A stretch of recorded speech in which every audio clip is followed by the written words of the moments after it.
Friends, आज हम लोग क्लास 9 का केमिस्ट्री का चैप्टर 3 पढ़ेंगे। मतलब साइंस का चैप्टर 3 को 3 पढ़ेंगे, उसका पार्ट 2 करेंगे। पार्ट 1 तक हम लोग किए थे यहाँ तक, तो पार्ट 1 का वीडियो आप देख सकते हैं, मैं लिंक प्रोवाइड कर दूँगा।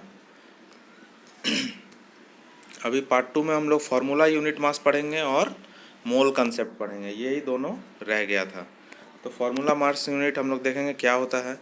The formula mass unit, the formula unit mass, the formula unit mass of a substance is a sum of the atomic masses of all atoms in a formula unit of a compound. Formula unit mass is calculated in the same manner as we calculate the molecular mass. The only difference, we use the word formula unit for those substances whose constituent particles are ions. जहाँ पे ion का case होगा वहाँ पे हम लोग formula unit ये word को यूज़ करेंगे। ये उसी तरह से कैलकुलेट किया जाता है जिस तरह से मॉलिकुलर मास हम लोग कैलकुलेट किए थे।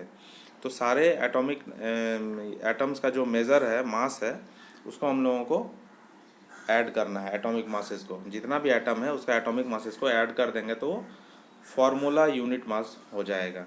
ये एक एग्जांपल यहाँ पे दिया हुआ है, ये हम लोग देखते हैं समझने के लिए कि जैसे सोडियम क्लोराइड हम लोगों को मिलता है। सोडियम क्लोराइड का फार्मूला है NaCl, NaCl, सोडियम क्लोराइड।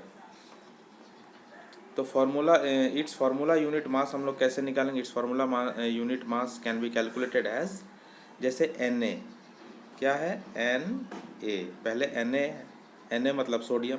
तो सोडियम का कितना भाग है यहाँ पे, नीचे में 1 या 2 या 3 या कुछ ऐसे तो कुछ दिया हुआ नहीं है। तो कुछ दिया हुआ नहीं है मतलब उसके नीचे पे 1 है। Na के नीचे में कुछ नहीं है मतलब Na सिंगल है, तो 1 है। तो हम लोग यहाँ पे इसलिए यहाँ पे 1 लिखे हैं, ठीक है, 1। और Na का, सोडियम का एटॉमिक मास क्या है, सोडियम का एटॉमिक मास क्या होता है वो आप लोगों को कैसे याद आएगा, कैसे पता चलेगा। यहाँ पे ये 23 ले लिया है, कैसे आया 23। इसके लिए मैंने एक शॉर्ट वीडियो दिया है, मैं ऊपर आई बटन पे भी लिंक दे रहा हूँ और डिस्क्रिप्शन में भी लिंक प्रोवाइड कर रहा हूँ। वो वीडियो आपको मस्ट वॉच करना ही है, आपको देखना ही पड़ेगा, तभी ये सारे क्वेश्चंस बनेंगे। आगे मोल कॉन्सेप्ट में भी बहुत सारा क्वेश्चंस है, न्यूमेरिकल्स है, जो उसके बिना, उस चार्ट के बिना होगा ही नहीं। आपको 1 से 20 तक एटॉमिक नंबर पूरा रटना है अपने फिंगर टिप्स पे, और एटॉमिक मास कैसे निकालना है वो तरीका मैंने उस वीडियो में बताया। सिर्फ 5 मिनट का वीडियो है, उसको ज़रूर वॉच कीजिए, तभी होगा। अभी मैं बताता हूँ शॉर्ट में उसका कैसे होगा, कैसे यहाँ पे 23 आया। तो Na का जो एटॉमिक नंबर है, Na मतलब सोडियम, सोडियम का एटॉमिक नंबर है 11। क्या ये है, 11। तो 11 क्या हो जाता है, हम लोग वहाँ पे एक रूल है एटॉमिक मास निकालने का कि 11 को हम, 11 जो है वो ऑड नंबर है। तो ऑड नंबर जब रहेगा एटॉमिक मास, तो अब उसको हम लोग 2 से इंटू करेंगे, ठीक है, और +1 करेंगे, तो उसका एटॉमिक मास निकल जाएगा। किसका, सोडियम का। 11 इंटू 2 हो जाएगा 22, 22 + 1 23। इस तरह से हम लोग एटॉमिक मास निकाल लिए। ये तरीका मैंने वो वीडियो में पूरा दिखाया है कैसे करना है। तो 23 हम लोग यहाँ पे पुट कर दिए हैं, ठीक है। तो 1 इंटू 23 हो गया, किसका, Na का। अब Na के बाद है Cl, तो Cl भी सिंगल है, Cl भी एक एटम है, यहाँ पे 1 एटम है, कुछ नहीं है मतलब 1 एटम है, ठीक है। तो Cl का एटॉमिक मास क्या होता है, 35.5। उस चार्ट में आपको पूरा मिलेगा, जब आप उसको लर्न करेंगे आपको समझ में आ जाएगा। तो वो याद करना बहुत ज़रूरी है, नहीं तो ये सारे क्वेश्चंस में से एक भी क्वेश्चंस आपसे नहीं बनेगा।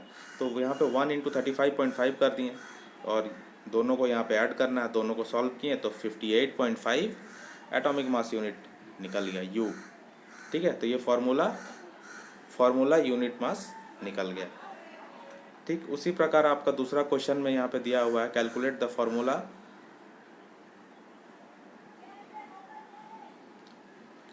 Formula unit mass of CaCl2। तो CaCl2 को हम लोग कैसे निकालेंगे, पहले Ca का लेंगे।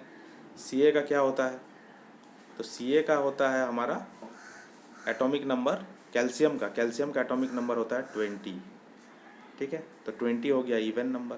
इवन नंबर जब होता है तब हम उसको 2 से मल्टीप्लाई करते हैं, और ऑड नंबर जब होता है तो उसको 2 से मल्टीप्लाई करके 1 ऐड करते हैं।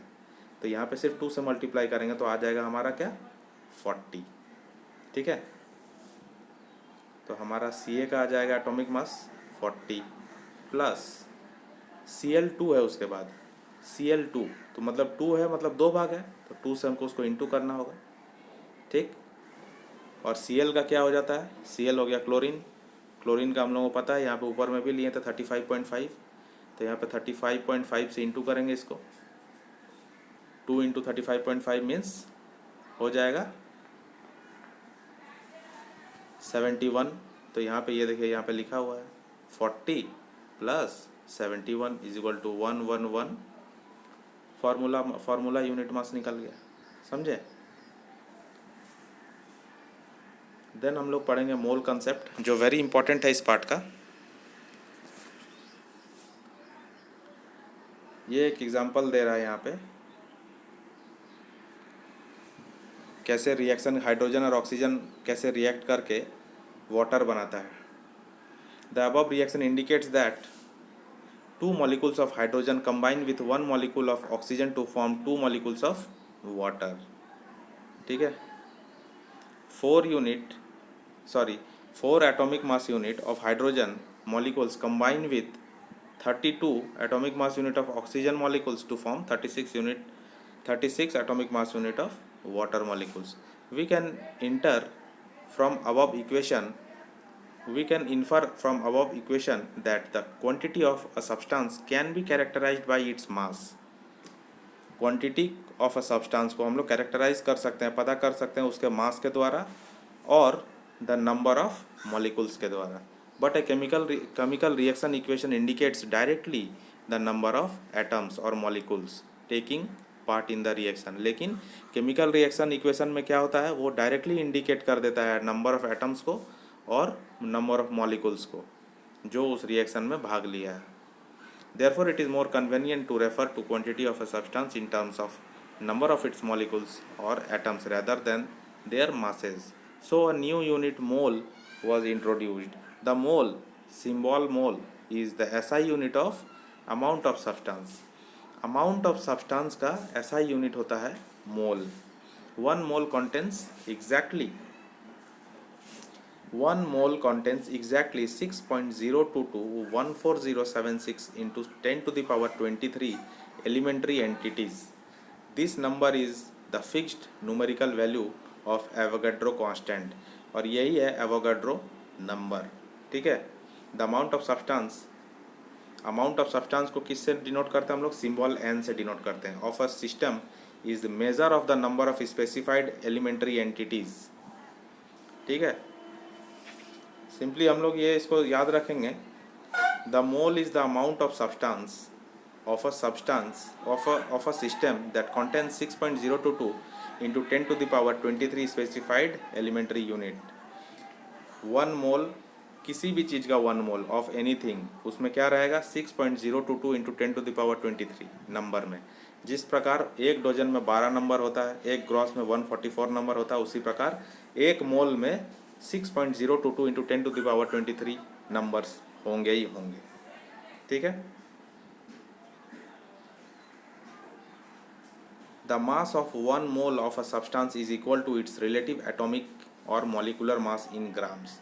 The mass of 1 mole of a substance, 1 mole of a substance का मास जो होता है वो इक्वल होता है किससे, रिलेटिव एटॉमिक और मॉलिकुलर मास से।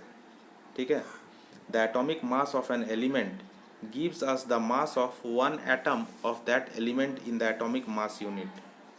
वही जो मैंने उस चार्ट में बताया है, जो मैंने जस्ट ऊपर अभी बता रहा था फार्मूला यूनिट निकालने के टाइम पे, जो एटॉमिक मास हम लोग फाइंड कर रहे हैं उसी का बात यहाँ पे हो रहा है।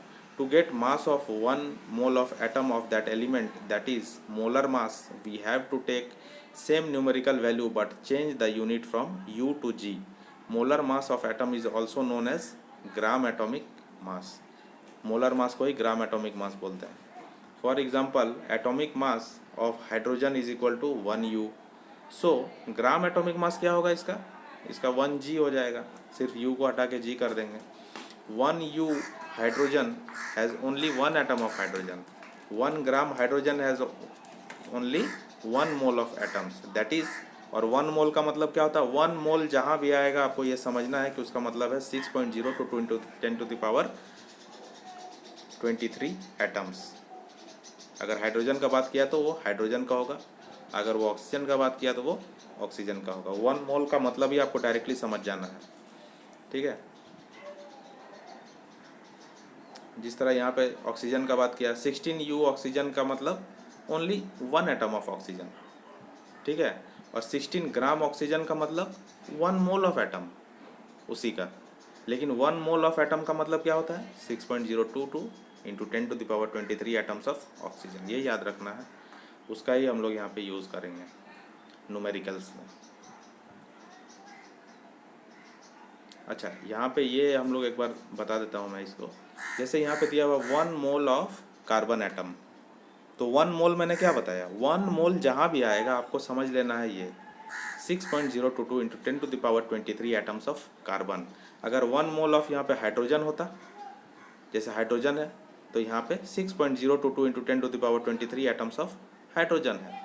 तो 1 मोल ऑफ एप्पल होगा, तो यहाँ पे क्या होगा 6.022 इंटू 10⁻23 एटम्स ऑफ एप्पल, ठीक है। और ऑन द सेकेंड हैंड क्या होगा कि 1 मोल ऑफ कार्बन एटम्स का मतलब 12 ग्राम ऑफ कार्बन एटम्स होता है, ठीक है। और 1 मोल ऑफ हाइड्रोजन एटम्स का मतलब 1 ग्राम ऑफ हाइड्रोजन एटम्स होता है। मुझे लगता है यहाँ पे 1 ग्राम होगा, क्योंकि हम लोग अभी जस्ट पढ़े हैं 1 ग्राम ही होता है, 1 मोल का 1 ग्राम ही होगा। 1 gram of carbon atom, 1 gram of ये, और जो भी रहेगा उसका रिलेटिव वैसे ही निकलेगा। तो हम लोग यहाँ पे डायरेक्टली हम लोग आएंगे एग्जाम्पल 3.3, वेरी इंपॉर्टेंट है, एग्ज़ाम्स में क्वेश्चंस आएंगे ही आएंगे, मोल कॉन्सेप्ट से ज़रूर आएंगे। आपको देखना है, यहाँ पे 2-3 टाइप दिया हुआ है। Calculate the number of moles for the following, इसमें number of moles, the number of moles निकालना है। पहला में दिया हुआ है 52 ग्राम ऑफ हीलियम दिया हुआ है, ठीक है। 52 ग्राम ऑफ हीलियम दिया हुआ है। यहाँ पे शॉर्ट में जो हम लोग यूज़ करेंगे वो बुक में दिया हुआ है एब्रीविएशन। नंबर ऑफ मोल्स को हम लोग स्मॉल एन से डिनोट करेंगे, गिवन मास को स्मॉल एम से, मोलर मास को कैपिटल एम, और गिवन नंबर ऑफ पार्टिकल्स जो है वो कैपिटल एन, और एवोगाड्रो नंबर जो है जो 6.022 इंटू 10⁻23 है उसको हम लोग एन ए से डिनोट करेंगे। तो यहाँ पे एटॉमिक मास ऑफ हीलियम जो है, एटॉमिक मास ऑफ हीलियम क्या होगा, एटॉमिक मास ऑफ हीलियम क्या होगा, फिर से आपको वही चार्ट पे जाना होगा जिसका मैंने अभी बात किया। आपको तो याद नहीं है एटॉमिक मास ऑफ हीलियम क्या होगा, ये 4 कहाँ से ले आया, कैसे ले आया, तो वो चार्ट में दिया हुआ हाइड्रोजन, हीलियम, लिथियम, बेरिलियम करके। तो हाइड्रोजन हो गया 1 पे और हीलियम हो गया 2 पे, तो 2 इसका हो गया एटॉमिक नंबर। 2 एटॉमिक नंबर हो गया। 2 क्या है, इवन नंबर या ऑड नंबर, इवन नंबर है। तो मैंने इवन नंबर का रूल बताया कि इवन नंबर को 2 से मल्टीप्लाई कर देना है, और ऑड नंबर रहेगा तो 2 से मल्टीप्लाई करके +1 करना है। तो हीलियम जो है, हीलियम का एटॉमिक नंबर जो है वो 2 है, 2 है। तो 2 है तो 2 इवन नंबर है, तो इसको 2 से मल्टीप्लाई करेंगे तो 4 आ जाएगा। तो इसीलिए यहाँ पे एटॉमिक मास ऑफ हीलियम जो लिखा है वो 4U लिखा है, ठीक है। और U को जब हम लोग चेंज करके G करते हैं तो मोलर मास हो जाता है, हम लोग जस्ट ऊपर पढ़े ही अभी। तो मोलर मास ऑफ हीलियम क्या हो जाएगा, 4 ग्राम हो जाएगा। एटॉमिक मास हो गया इतना और मोलर मास हो गया इतना। दस the number of moles, number of moles हम लोग कैसे निकालते हैं, नंबर ऑफ मोल्स कैसे निकालते हैं, given mass by molar mass, given mass by molar mass. ये देखो number of moles small N, given mass को एम से डिनोट कर रहा है और मोलर मास को कैपिटल एम से। गिवन है 52 और तुम्हारा मोलर मास क्या है 4 ग्राम। जो एटॉमिक मास है U 4U है, मोलर मास उसका 4G हो जाता, तो 4 हम लोग यूज़ कर लिए यहाँ पे, तो 13 हो गया। उसके बाद सेकंड क्वेश्चन है 12.044 into 10⁻23 number of helium atoms. ये नंबर ऑफ हीलियम एटम्स दिया हुआ है इतना, तो हम लोगों को फाइंड क्या करना है, moles for the following, moles निकालना है कितना मोल है। तो हम लोगों को पता है 1 मोल इक्वल टू, हम लोग बार बार अभी पढ़े, 1 mole is equal to 6.022 into 10⁻23 Avogadro's number जो है। तो नंबर ऑफ मोल्स कितना होगा, number of mole equal to क्या होगा, given number of particles by Avogadro number. उससे डिवाइड कर देंगे तो कितना है मोल वो पता चल जाएगा। तो दिया हुआ क्या है 12.044 है इंटू 10⁻23 बाई एवोगाड्रो नंबर। इसको काटेंगे तो 2 से कट जाएगा तो आंसर हो गया 2 और ये कट गया 10⁻23 10⁻23। एग्जाम्पल 3.4 है calculate the mass of following. यहाँ पे 0.5 मोल दिया हुआ है किसका N2 का, नाइट्रोजन का, N2 गैस का दिया हुआ है। तो वही बात है कि N2 का आपको एटॉमिक मास जानना पड़ेगा, फिर वही चार्ट को आपको रेफ़र करना पड़ेगा। इसीलिए मैं बोल रहा हूँ वो चार्ट आपको याद होना ही चाहिए। तो N2 का हो जाएगा, N का होता है 14, नाइट्रोजन का जो होता है वो 14 होता है, और 14 होता है यहाँ पे N कितना है 2 है ना, N2 है तो 14 को 2 से मल्टीप्लाई करेंगे तो उसका मोलर मास क्या हो जाएगा, एटॉमिक मास क्या हो जाएगा 28। एटॉमिक मास जो होता है वही मोलर मास भी होता है, सिर्फ ग्राम में आ जाता है। तो एटॉमिक मास 28 हो गया, वही मोलर मास हो गया 28, और नंबर ऑफ मोल्स क्या दिया हुआ है 0.5, तो मास आपका निकल गया यहाँ पे 14 gram. Mass equal to m into n. तो आपको मोलर मास तो चाहिए होगा ना, तो 28 वही चार्ट से हम रेफ़र किया, मुझे याद है मैं बता दिया आपको, इसीलिए वो याद करना होगा। देन क्वेश्चन नंबर 2 है 0.5 मोल ऑफ नाइट्रोजन एटम। यहाँ पे नाइट्रोजन एटम सिंगल बोला है तो 14 होगा उसका, तो 14 इंटू 0.5 हो गया। नंबर ऑफ मोल्स, अच्छा थर्ड में क्या है 3.011 into 10⁻23 number of n atoms. तो नंबर ऑफ मोल्स क्या है, number of moles equal to n by n, मतलब number of given particle, given number of particles by Avogadro number. तो उसको बाई कर दिया, कट कर दिया तो आंसर आ जाएगा इसका। और साथ में यहाँ पे इसका मोलर मास से इंटू भी करना पड़ेगा। ये तो हो गया आपका नंबर ऑफ मोल्स, ये नंबर ऑफ मोल्स निकाला, और नंबर ऑफ मोल्स जो है वो n है, तो n हमारा निकल गया, तो उससे m को इंटू करना पड़ेगा। m क्या हो जाएगा, m उसका मोलर मास है, तो नाइट्रोजन का मोलर मास 14 होता है जो हम उस चार्ट से रेफ़र किए, तो वो चार्ट आपको याद करना होगा। देन 4 पे है 6.02 × 10⁻23 नंबर ऑफ N2। तो N2 है तो यहाँ पे 28 यूज़ होगा, 14 इंटू 2, ये देखिए 28 यूज़ हुआ, और इतना बाई इतना तो हम लोग पहले भी किए थे वही किया, तो ये तो कट हो गया, 1 आया इसका, 28 इंटू 1। उसी तरह से नेक्स्ट क्वेश्चन है calculate the number of particles in each of the following. यहाँ पे 46 ग्राम ऑफ सोडियम एटम दिया हुआ है, तो नंबर ऑफ एटम्स क्या हो जाता है given mass by molar mass into Avogadro number.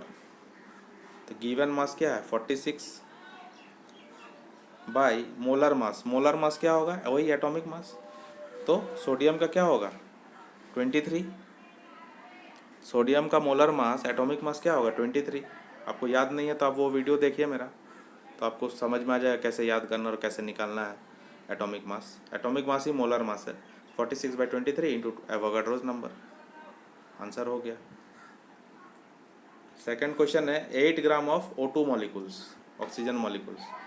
तो इसमें भी वही फार्मूला लेंगे, given mass by molar mass into Avogadro number. तो मोलर मास वही होगा एटॉमिक मास, तो एटॉमिक मास आपको याद होना चाहिए 16 इंटू 2 होगा इसका, क्योंकि O का 2 मॉलिक्यूल्स है ना, तो उसका 16 होता है, 16 को 2 से ही गुना करना पड़ेगा, इंटू करना पड़ेगा, और फिर उसके बाद फार्मूला में सेट कर दिए 8/32 इंटू एवोगाड्रोज नंबर।